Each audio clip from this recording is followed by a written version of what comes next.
I'm Barry Shaw, and this is The View from Israel. Thank you for joining me on Cooltv. And today, as we anticipate the details of the Trump administration peace plan to solve the problems with the Palestinians, I want to ask you a question. What do you really know about the Palestinians?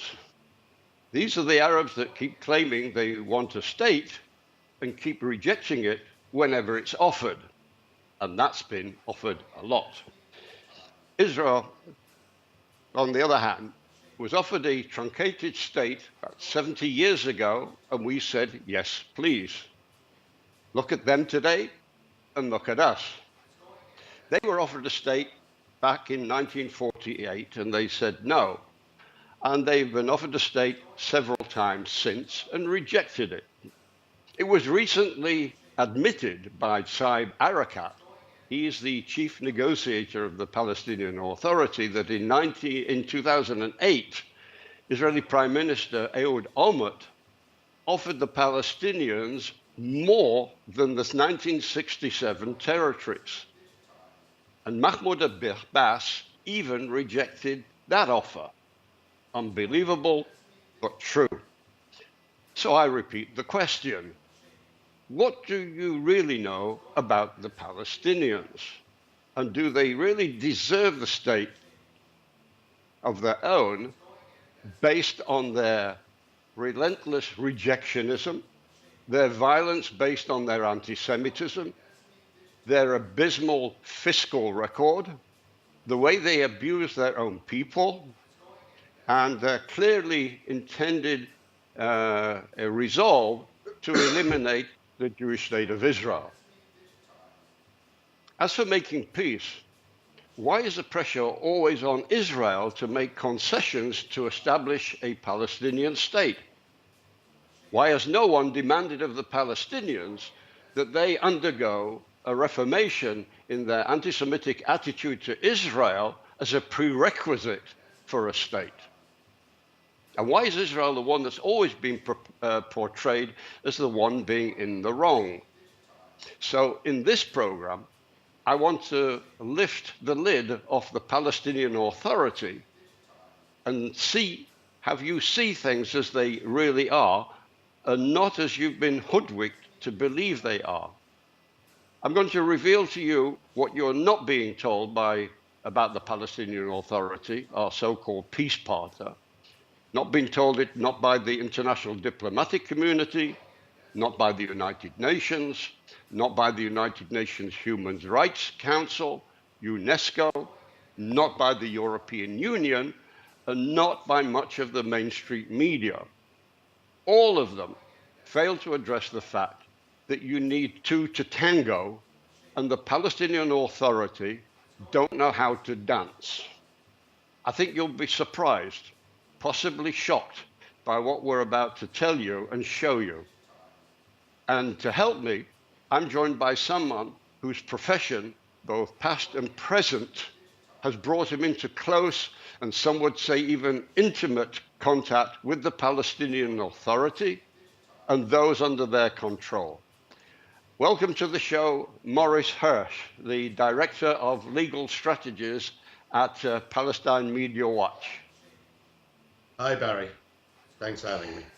Hi, thanks for joining us, Maurice. Now, you have a long record in dealing with the harsh Palestinian facts, the real face of the Palestinian Authority.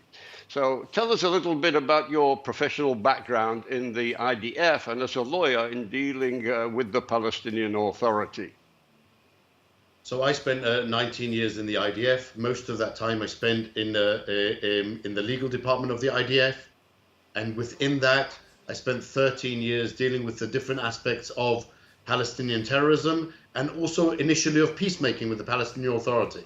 It was during the course of that service that I understood really what the Palestinian Authority is striving to achieve and the product of what they produce every day in the form of terrorists in court. In my last position, I was the head of the prosecution for Judea and Samaria, standing in court with terrorists who are proud of murdering people because of the indoctrination of the Palestinian Authority. All right. So is there anything in your days as a military prosecutor you can share with our viewers about the close connection between the Palestinian Authority and acts of brutal Palestinian terror committed against innocent Israeli civilians? Well, so that was really a daily event when you see in court people who were sent by the Palestinian Authority say that they were acting in the name of the Palestinians, who were really mass murderers, standing in court saying that they were proud of what they'd done. That, again, is the product of what they'd been taught to believe was the right way to act by the Palestinian Authority, and then carried out what they'd been taught to act. Unfortunately, Barry, in my professional career, I did things a little bit backwards. I now work for the last 2 years with an organization called Palestinian Media Watch. Palestinian Media Watch now explains to me exactly what I was seeing in court. As the name suggests, we now watch the Palestinian media to try and understand what the messages and policies the Palestinian Authority is teaching its population. The messages really are very dire and lead only to one really result, and that is more terrorism, more hatred. I want our viewers to know that we're talking here about the Palestinian Authority. We have to emphasize that. We're not talking about Palestinian Islamic Jihad. We're not talking about Hamas. We're talking about the authority that is projected as being the moderate face of the Palestinians. Now, Maurice, in the name of full disclosure, you and I have cooperated in exposing the ugly truth of the Palestinian Authority, both as an institution and also by the actions of some of its leaders and its people. Tell us a bit about, and our viewers here who are either participants in sport or sports fans will be fascinated by this section, about the actions of people like Jibril Rajoub, and the petitions we have brought to FIFA, that's the world governing body in football, about the promotion of terror through sport and football in the Palestinian Authority. So, Barry, really this story starts with the basic Palestinian narrative approaching FIFA, saying that all of the 1967 territories belong to the Palestinian Authority, and we should have sole right to organize any football competitions in those areas. That's a nice political claim, but as a factual claim, it lacks any basis.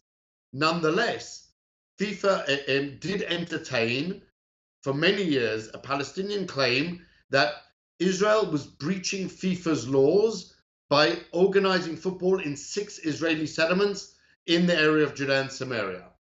That action was then taken and led by Jibril Rajoub. Let's just explain who Jibril Rajoub is. Jibril Rajoub is one of the leaders of the Palestinian Authority. He's in charge of all sports and youth movements in the Palestinian Authority.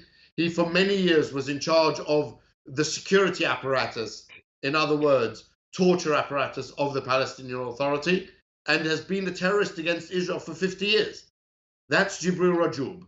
He led that charge in FIFA based on that really false claim that Israel was breaching FIFA's laws. And our response was twofold. Firstly, an offensive. Jibril Rajoub, whilst claiming that Israel was breaching FIFA's rules, at the same time, he was rarely breaching FIFA's rules. He was encouraging and inciting and promoting violence and terrorism within the world of football. Excuse me. He was glorifying terrorist murderers within the scopes of football competitions. He was allowing football competitions, the first tier of Palestinian football clubs, to hold banners of terrorist murderers on the football pitch with impunity, but really condoning and honoring what they did. All that against FIFA's rules. He was breaching the basic and fundamental provisions against racism, against that demand neutrality of football associations. Really, he was breaching everything that was fundamental to FIFA's rules. And that's what we did. We took that information, which was all publicized in the Palestinian media, and we put in a complaint against FIFA against Rajoub, to FIFA's disciplinary body. It took a while, I have to admit, but eventually the complaint against Israel was completely rejected. And on the other hand, Rajoub found himself suspended from football activities for over a year and having to pay a fine for inciting more violence. And he remains, doesn't he, as the Palestinian Authority Minister of Sport, among his many duties. He remains the head of sports, without question. The Palestinian Authority does not see any defect in his activities. The opposite is true. They not only condone, but they praise his activities because that's what they're teaching their people every single day. Rajoub is just saying what the Palestinian Authority says every single day. So whilst FIFA found that repugnant, for the Palestinian Authority, that's par for the course.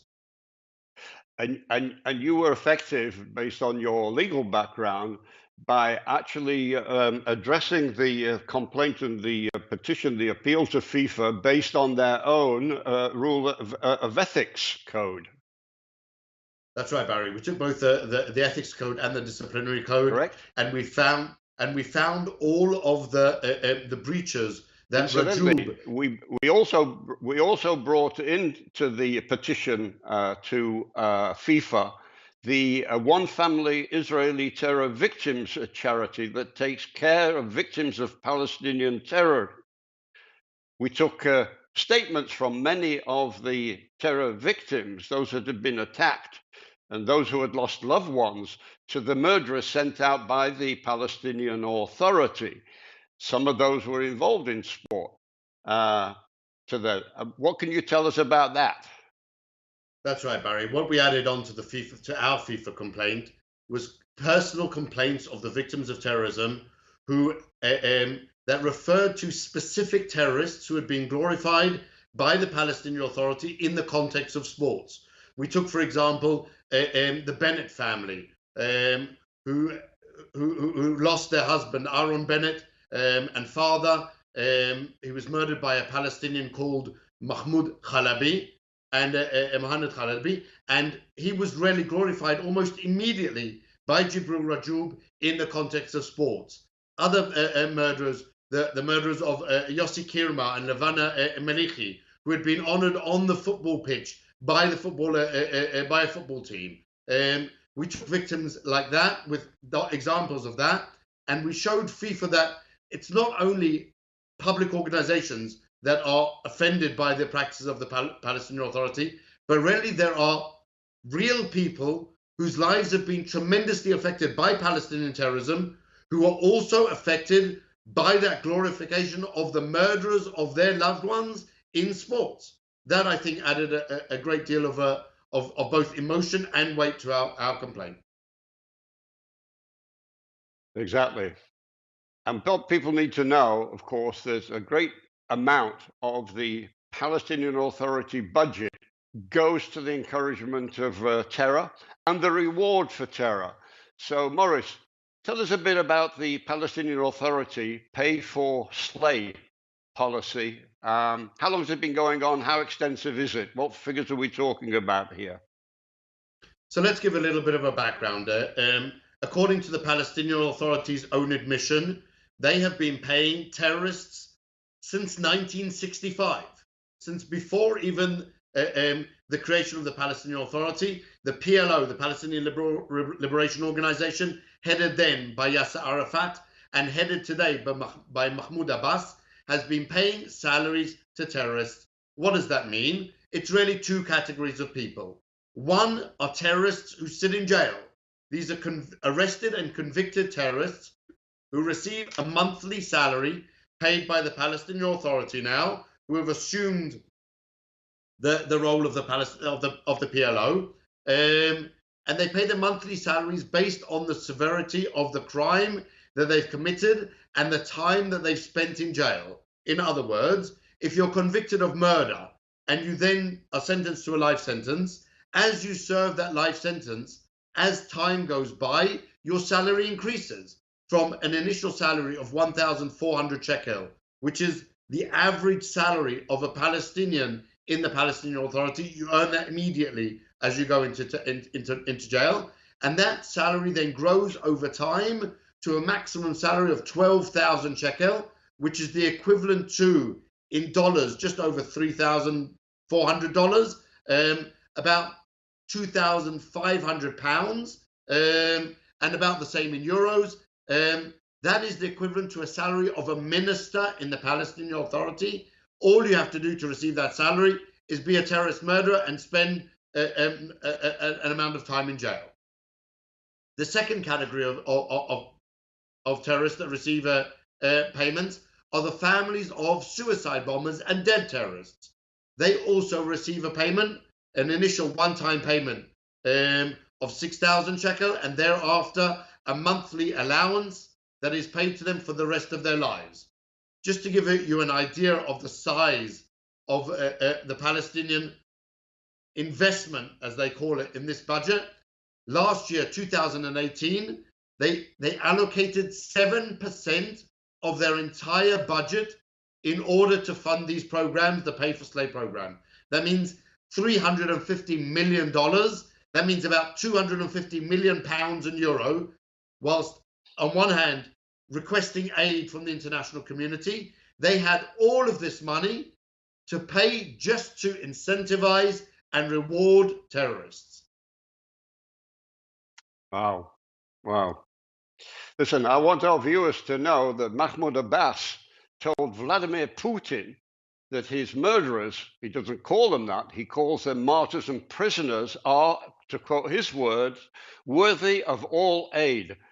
The Palestinian Authority Prime Minister said that these killers are an inseparable part of the social contract between the state and its citizens. The PLO Director of Prisoner Affairs even threatened violence if the money stopped going to the Palestinian Authority. Israel has stopped funding to the Palestinian Authority, Morris, I think you'll agree with me on this, until the Palestinian Authority stopped funding their killers. And even the Trump administration have cut back on the funds to the Palestinian Authority. But in fact, the Palestinian Authority are almost threatening violence because, I was about to say, the PLO Director of Prisoner Affairs said, and I quote him, he calls the refusal to fund Palestinian terror and Palestinian murderers a blatant theft.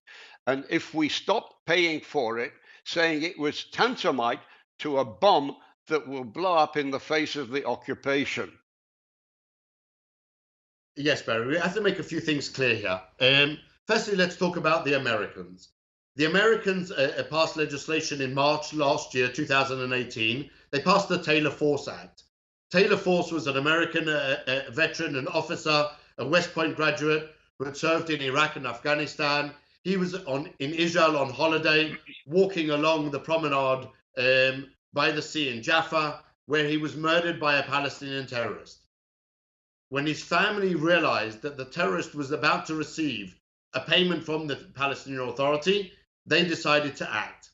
They persuaded their congressman to lead legislation that said that any aid to the Palestinian Authority would be conditional on the Palestinian Authority abolishing its pay-for-slave policy.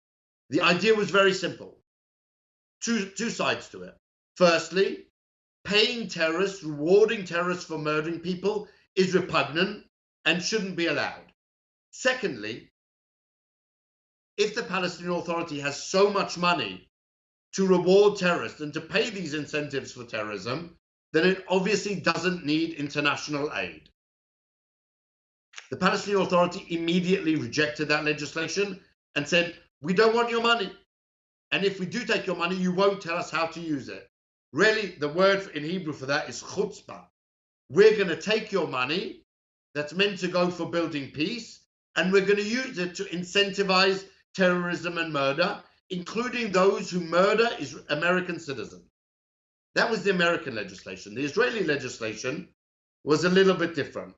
The Israeli legislation said like this: every month, Israel collects taxes on behalf of the Palestinian Authority as a consequence of the Oslo Accords and transfers that money to the Palestinian Authority. Israel really is only a conduit for that money. What Israel realized is that that money is being used by the Palestinian Authority to pay the incentives to the terrorist murderers. What does that mean? Israel is providing the Palestinian Authority with the money that it then pays to the people who murdered its own citizens. That was an absurd. So the legislation that Israel passed said that whilst the Palestinian Authority has this program, Israel will deduct from the taxes only the sum that the Palestinian Authority spends to incentivize and reward terrorism. Again, we're talking about somewhere in the region of 7% potentially of the money that is collected and transferred to the Palestinian Authority. Morris, remind me of this. Yeah. Wasn't one condition of the Oslo Accord that you mentioned that the Palestinians cease their terror activity? So that's exactly the basis of the Israeli legislation, Barry.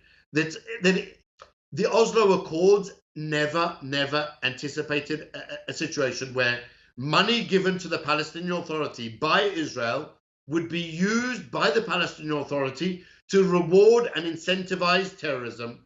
There are specific provisions in the Oslo Accords which demand that the Palestinian Authority stop incentivizing terrorism, stop promoting terrorism, stop inciting terrorism. Those are all being breached by the Palestinian Authority every time they pay 1 shekel to a terrorist as a reward for terrorism. So really what Israel was saying is that since you are fundamentally breaching the Oslo Accords, using the money collected to reward, incentivize, and incite terrorism, that money will no longer be provided. The interesting thing, Barry, is the Palestinian Authority's response.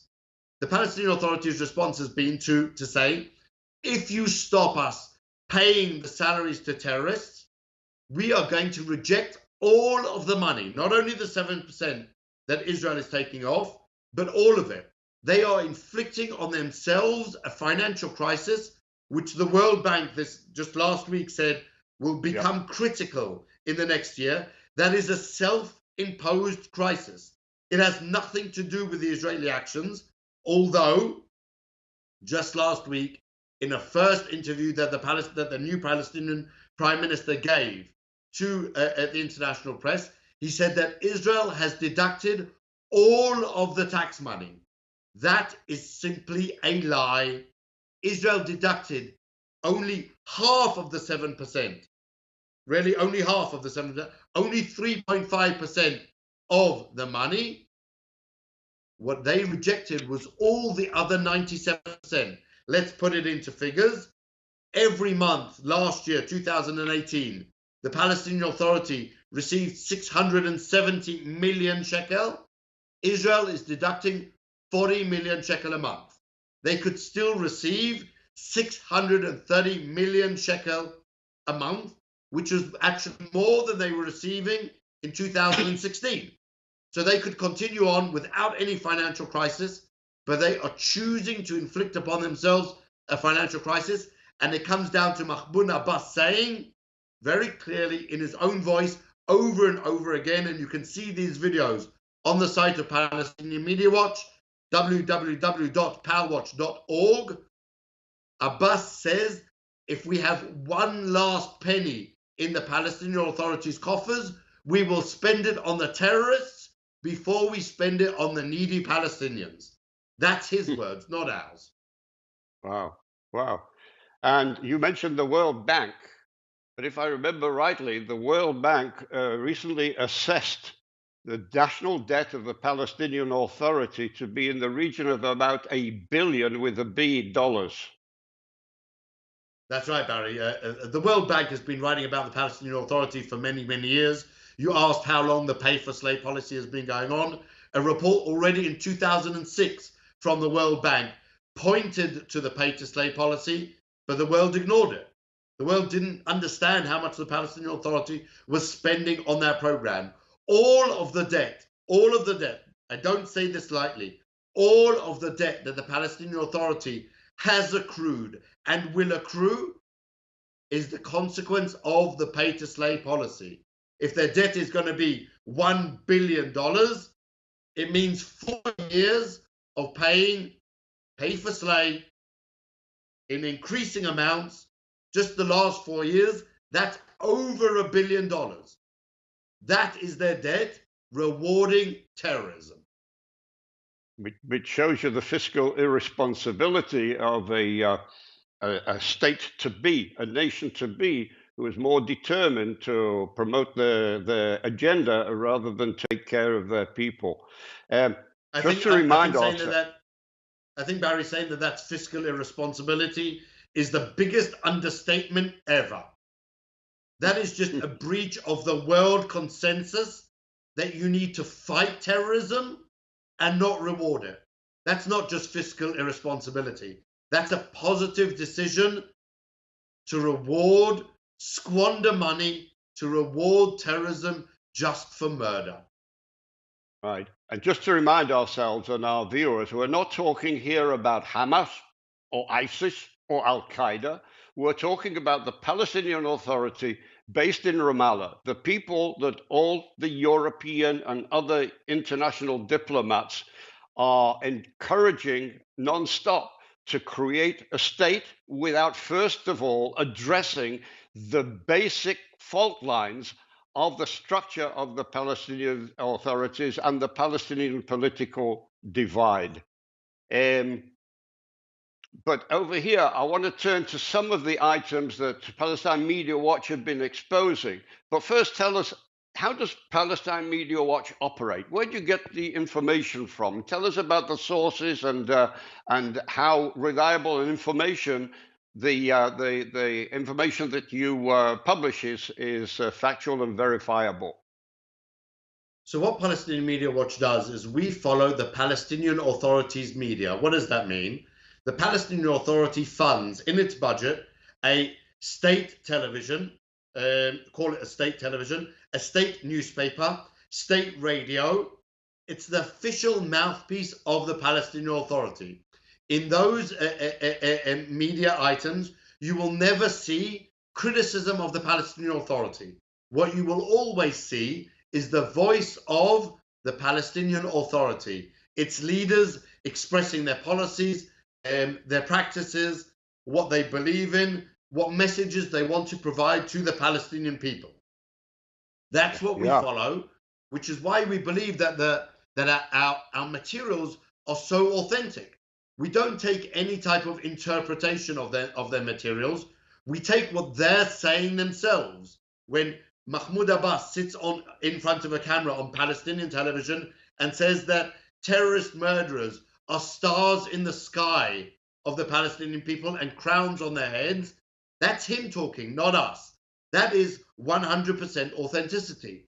When the Palestinian Authority newspaper talks about the different glorification of terrorists, that's 100% authenticity. When the pictures, the caricatures that they show in the newspaper of the Palestinian Authority talks about their practices, it's really them talking, and we are just translating that material and providing it and making it accessible to the world around. What the Palestinian Authority excels at, truly excels at, and we saw an example just 2 weeks ago. They excel at giving two different messages. One when they're talking to the international community, and another when they're talking to their home audience. What's the example from 2 weeks ago? Mahmoud Abbas, the head of the Palestinian Authority, meets with a group of Harvard students. He tries to explain what the future would look like under Palestinian Authority, controlling sites, for example, like the Temple Mount. And he explains how every religion would be allowed to practice their practices. There would be no restrictions if only the Palestinian Authority was to control the Temple Mount. Now, we know that the Temple Mount is holy to both Muslims and Jews. So what Mahmoud Abbas really is saying is that Jews will be allowed to carry out their Jewish practices and traditions on the Temple Mount. That's what he tells the foreign audience. What he tells his internal audience is something completely different. And again, you can see this on the videos on our site. When talking about the Temple Mount, he says that the Palestinians must defend the Temple Mount against the Jews who come to defile it with their filthy feet. Yeah. Moderation to the international audience, and radicalism to his internal audience. That's what we see, and that's what we're able to show in Palestinian Media Watch, those two sides of the coin. When they talk to the international community and what the language they use and the messaging to the international community, and on the other hand, the authentic messaging that they give to their population every single day of the year. The important message you've just relayed here, Morris, could be summed up like this. Don't listen to what they tell the BBC and CNN in English. Listen carefully to what they tell their own people in Arabic, because that's where the truth lies. 100% true, Barry. And that's what we try and do. Let's talk a bit here about Palestinian democracy. No, we've just had our national elections over here in Israel. Tell us something about the Palestinian democratic process when it comes to something like as basic as national elections. So we have to understand that the Palestinian Authority is not a democracy, it's a dictatorship.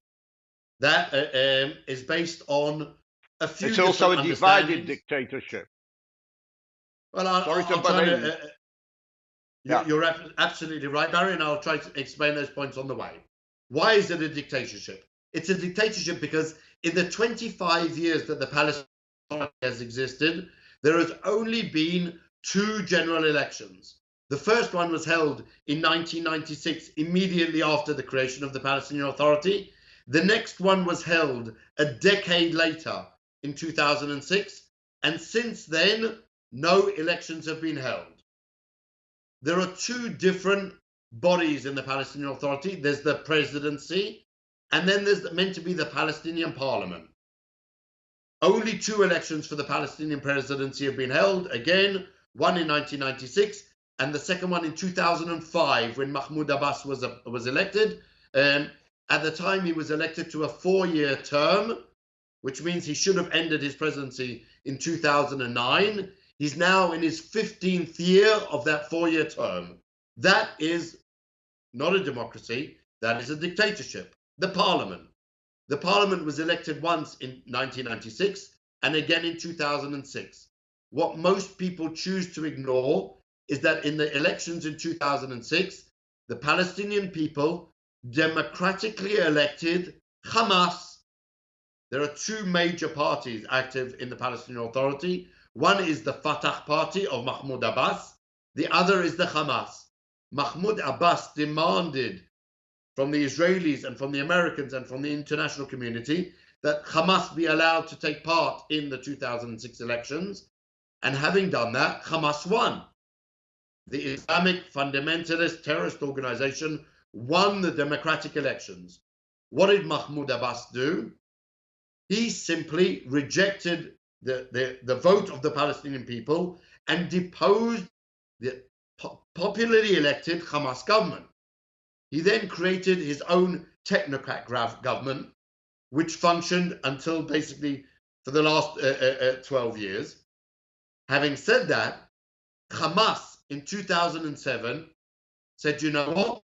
In Judea and Samaria, Abbas has the power to depose the will of the people. In Gaza, they really control the entire Gaza Strip. And in 2007, Hamas took control of the Gaza Strip, thereby creating that divide of in the Palestinian people, the people in Gaza on the one hand, half of the Palestinian population, and on the other hand, Judea and Samaria, which is the other half. Only half is really controlled by Mahmoud Abbas, and that is controlled as part of the dictatorship and not as a result of the democratic process. What's interesting is in a recent interview, Saeb Erekat said the Palestinian Authority is a true democracy. Well, if you really define a true democracy as a country or as a state or as a body which holds general elections twice in 25 years, and a president is elected to a 4-year term, but continues on for 15 years, if that's your definition of a true democracy, then really the Palestinian Authority is a true democracy. But for all of us normal Western liberal believers in politics and democracy, I think we can all agree that that isn't democracy at all. That's simply a dictatorship which cannot really be tolerated. And that's really not what the international community is looking for. Another dictatorship was not the goal of the Oslo Accords. Morris, let's turn to how the Palestinian Authority treat their own people. I wanted to talk about the deep and dark secret of the Palestinian Authority, and that is the arrest and torture of their own people. I'm talking here about the Palestinian Authority grabbing Palestinian protesters protesting against the kleptocracy and the corruption of the Palestinian Authority, being locked up in their detention centers in Jericho, and, as Human Rights Watch has reported, regularly tortured by the Palestinian jailers. Give us some background on that. So really, Barry, as we know from recent decisions of the court process in Israel, the Palestinian Authority has been torturing Palestinians since its creation. Jibril Rajoub, famous from the football side, was once head of the Palestinian Preventative Security Forces in Judea and Samaria. He is the subject of multiple lawsuits which accuse him of torturing different Palestinians. Who does he torture? He tortures Palestinians who the PA suspects, accuses of collaborating with Israel. The Palestinian Authority security forces torture people who really criticize the Palestinian Authority. You cannot criticize the Palestinian Authority. There is no open society. A recent poll by Khalil Shakaki, a Palestinian pollster, said that 70% of Palestinians feel that they cannot openly criticize the Palestinian Authority. Why? Because those who criticize the Palestinian Authority are subject to torture by the security forces. Human Rights Watch said that both the Palestinian Authority in Judea and Samaria and Hamas in the Gaza Strip have continued their practice of torturing Palestinians who simply disagreed with what they were saying. That is what goes on. It's a daily occurrence.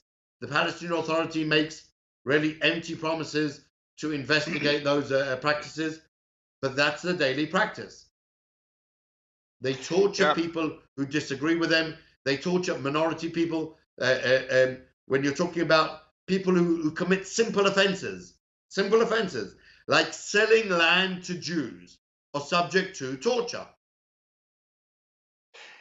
You know, Morris, in the United States, Rashida Tlaib, the new Democratic representative, said that she wants to lead a congressional delegation to study the human and civil rights abuses inflicted on the Palestinians.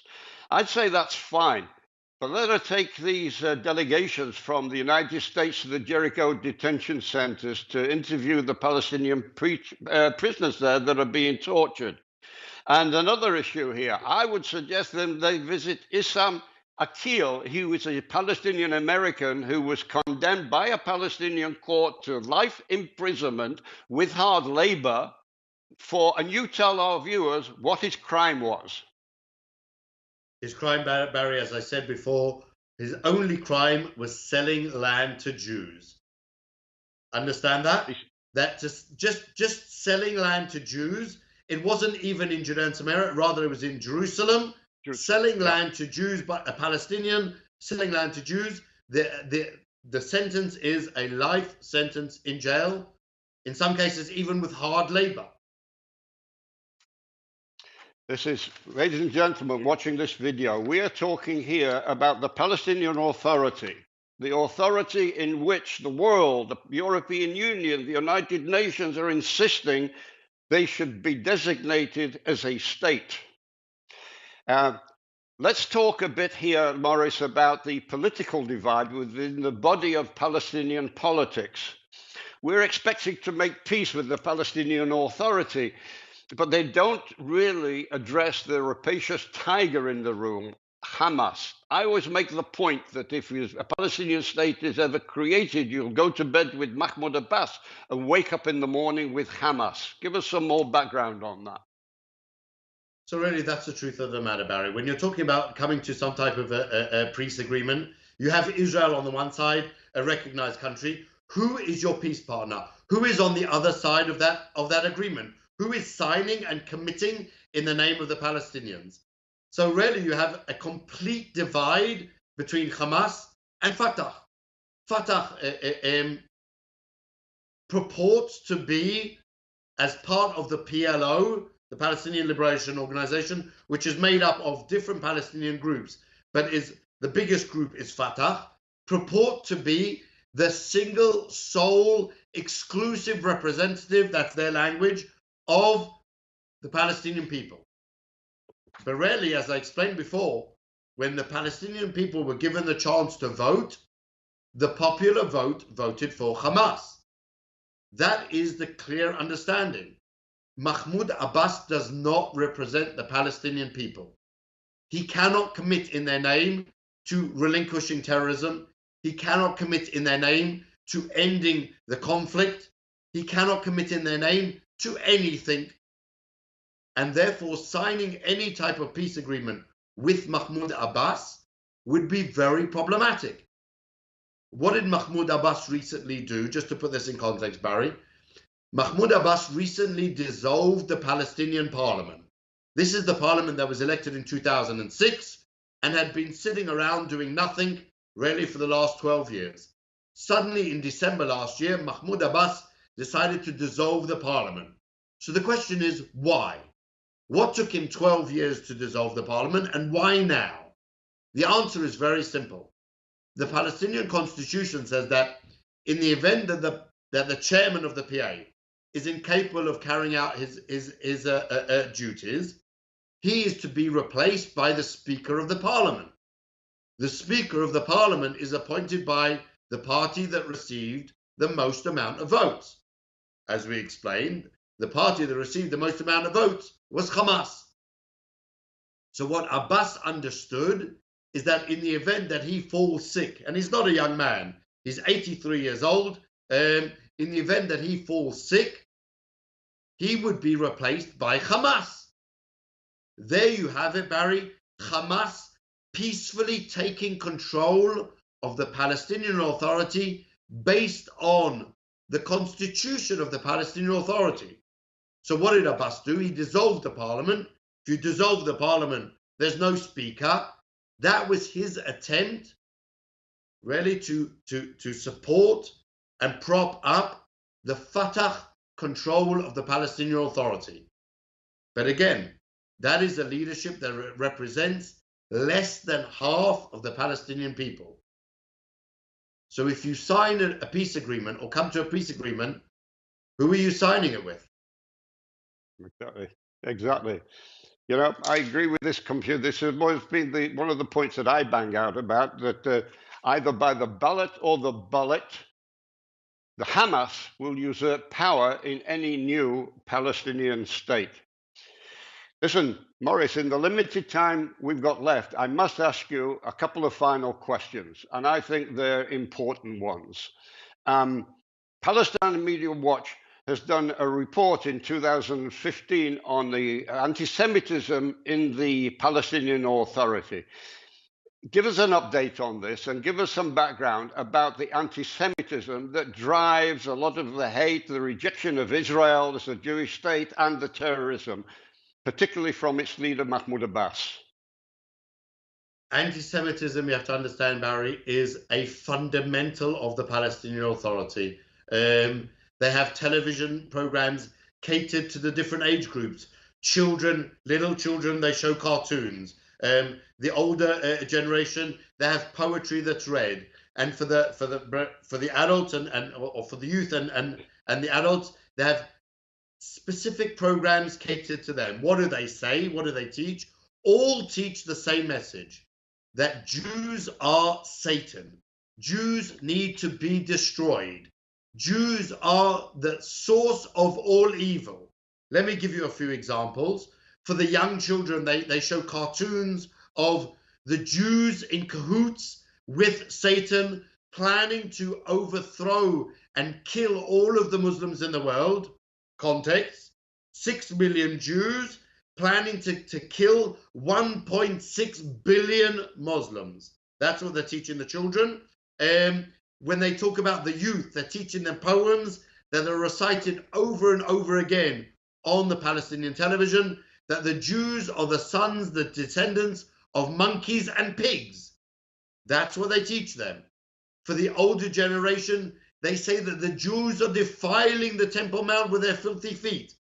The caricatures that they show really echo, mirror every type of messaging that you saw from Nazi Germany.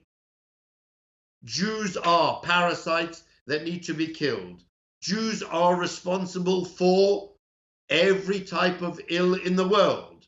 One of the famous cartoons that they had, terror attack in Paris, carried out by ISIS. So they have a picture of the ISIS terrorist, caricature of the ISIS terrorist, but his gun is being held and directed by Prime Minister Benjamin Netanyahu. There's no connection between the two, but that's what they create. The world-encompassing Jew. Jews are responsible for the Holocaust. Allah sent Hitler to punish the Jews. These are the messages that you see over and over again. Jews spreading drugs amongst the Palestinians. Every evil, behind it is the Jew. That is the daily message given over by the Palestinian Authority to the Palestinian people. That's their anti-Semitism. Wow.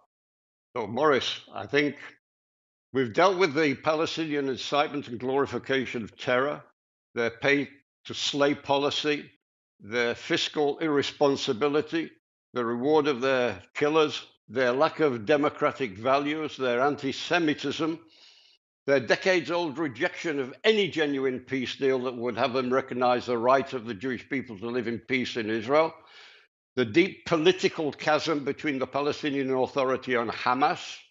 Is there anything you can tell us about the long-term intention of the Palestinian Authority regarding Israel? Do you see any sign that they're ready to abandon their staged destruction of Israel for a genuine and long-lasting peace? For the messages that they're putting out, Barry, it appears that there is very little hope for peace. The messages that they are promoting, firstly internally, and one of my co-workers at Palestinian Authority, at Palestinian Media Watch, wrote it in today's Jerusalem Post today, the 21st of April. She wrote in the Jerusalem Post about a terrorist murderer by the name of Omer Abu Layla, who 2 months ago no one would have known who he was. He is now a famous Palestinian personality and a symbol simply because he murdered 2 Jews.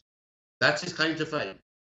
In a society, in a culture that can take a murderer and from anonymity to superstar within 2 weeks, that's a culture that I think it will be very difficult to make peace with.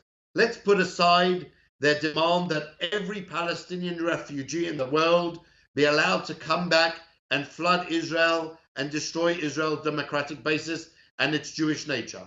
Let's put aside the fact that they are demanding control of half of Jerusalem that they never ever controlled in the first place.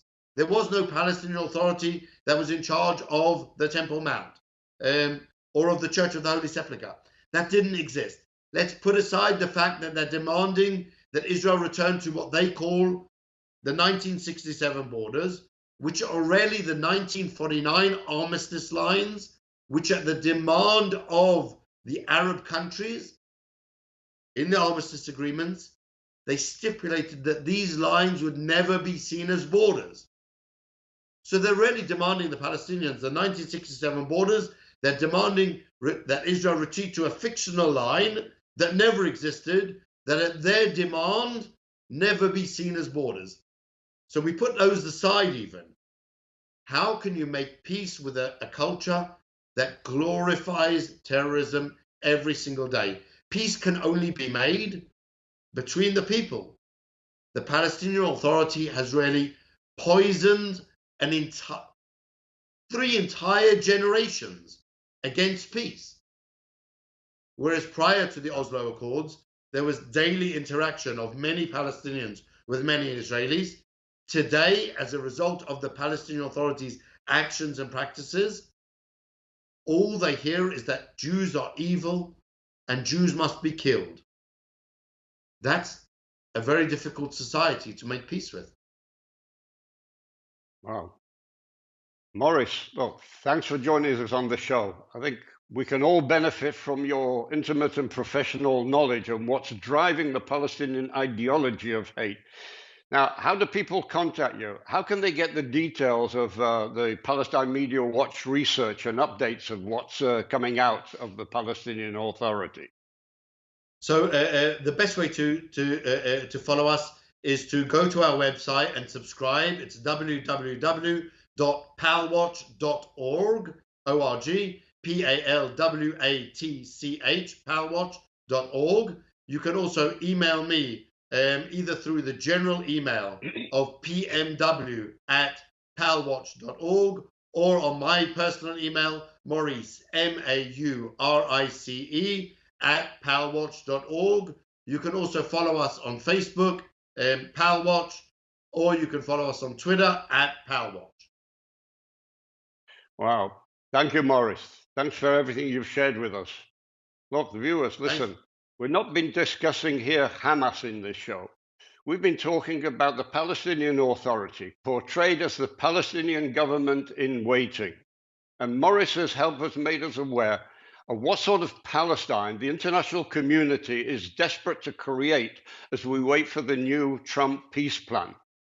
So my message to the international community is this: no peace is possible until you help to reform a Palestinian state so that they can be trusted to keep their commitment. This is something they never did with the Oslo Accord, which was supposed to have brought us peace.